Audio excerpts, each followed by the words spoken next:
ایک عجیب پریشان کن معاملات دیکھنے میں آتے ہیں، اور ان میں ایک چھوٹی سی مثال اگر ہم اپنے گھر سے نکلیں تو ہمیں فیس کرنا شروع ہوتے ہیں پرابلمس کہ راستے کے حقوق کے حوالے سے بات کر رہا ہوں کہ آپ یہ دیکھیے گا کہ چلیں پہلے میں مسجد سے بات کرتا ہوں کہ مسجد میں نماز پڑھنے جا رہے ہیں، پتہ لگا ایک صاحب وضو کرنے گئے، طہارت خانے گئے ہیں اور اپنی تسبیح اور وہ ٹوپی رکھ کے چلے گئے اور راستہ بلاک کر دیا۔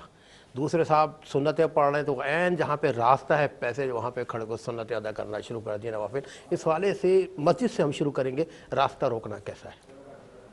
بسم اللہ الرحمن الرحیم، الحمدللہ رب العالمین، والصلاة والسلام علی سید الانبیاء والمرسلین وعلی آلہ واصحابہ واہل بیتہ وذریاتہ اجمعین والعاقبۃ للمتقین۔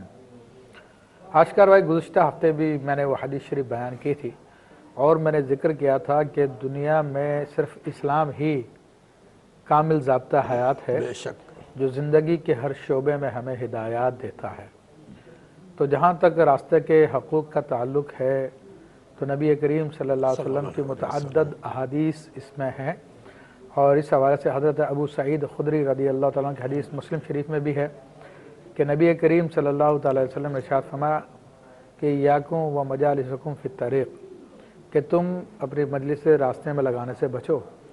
تو صحابہ کرام نے عرض کی یا رسول اللہ صلی اللہ علیہ وسلم ما لنا بد من مجالسنا نتحدث فیہ، کہ یا رسول اللہ صلی اللہ علیہ وسلم ہمارے یہاں پر راستے میں مجلس لگانے کے علاوہ اور کوئی چارہ کار نہیں ہے کیونکہ ہم اس میں بیٹھ کے بات چیت کرتے ہیں۔ اچھا، پہلے چونکہ ایسا تعیش والی زندگی نہیں تھی کہ بیٹھنے کے لیے الگ لوگوں کے لیے جگہیں ہوا کرتی تھی جس میں ڈرائنگ روم اور یہ اور وہ صحابہ کرام کے گھر صرف رہنے کے لیے ہوتے تھے، تو ان کی مجالس اسی طرح لگتی تھی۔ تو آپ علیہ الصلوۃ والسلام نے فرمایا کہ اگر تم اس سے نہیں بچ سکتے تو پھر راستے کا حق ادا کرو۔ قالوا ما حقہ، صحابہ نے عرض کی یا رسول اللہ صلی اللہ علیہ وسلم اس کا حق کیا ہے؟ تو آپ علیہ الصلوۃ والسلام نے ارشاد فرمایا غض البصر وکف الاذی ورد السلام والامر بالمعروف ونہی عن المنکر، او کما قال علیہ الصلوۃ والسلام، کہ راستے میں اگر تم بیٹھتے ہو تو پھر اس کے یہ چار حقوق آپ نے اس حدیث میں بیان کیے کہ اپنی نگاہوں کو پست رکھو اور لوگوں سے تکلیف کو دور رکھو اور لوگوں کے سلام کا جواب دو اور لوگوں کو بھلائی کا حکم دو اور برائی سے منع کرو۔ تو یہ چار اس حدیث شریف میں ذکر آئے، اور متعدد احادیث طیبہ میں بہت سارے احکام اس میں ذکر آئے جس میں کہ نابینا کو راستہ دینا ہے، لوگوں کو اپنے تکلیف سے بچانا ہے، خود تکلیف سے بچنا ہے، لا ضرر ولا ضرار، اسلام کا بنیادی اصول ہے نہ ضرر دو نہ ضرر لو۔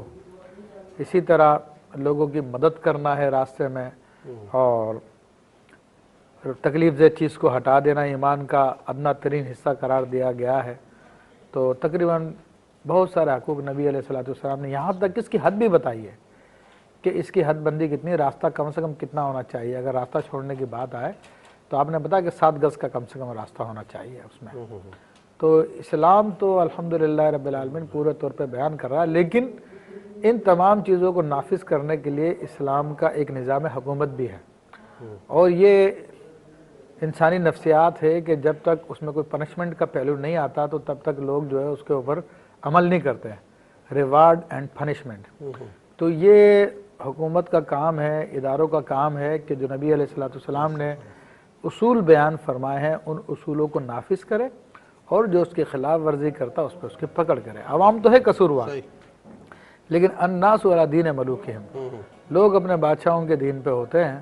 تو آج ہمارے یہاں پہ جو وی آئی پی کلچر ہے وہ راستے کے حقوق کو تلف کرنے کی بدترین مثال ہے۔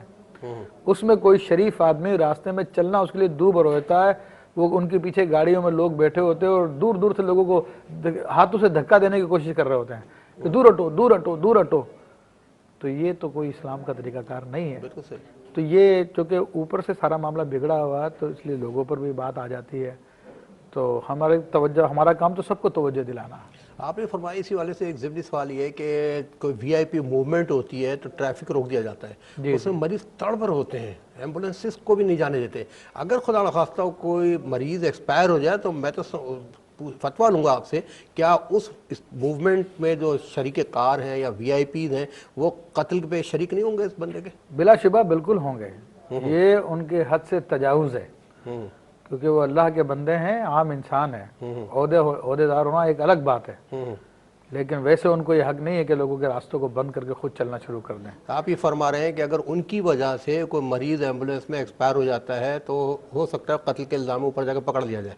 بالکل پکڑا جائے گا. بالکل پکڑا جائے گا. ہاں دیکھیں واضح مثال ہے کہ حرم بیت اللہ میں جبلہ بن اہم غسان کا بادشاہ طواف کر رہا ہے اور وہ بادشاہانہ لباس میں اور اس نے لمبی چادر پہنی ہوئی ہے, تو کسی ایک شخص کا پاؤں اس کی چادر پہ پڑ گیا تو اس نے اٹھا کے تھپڑ لگا دیا.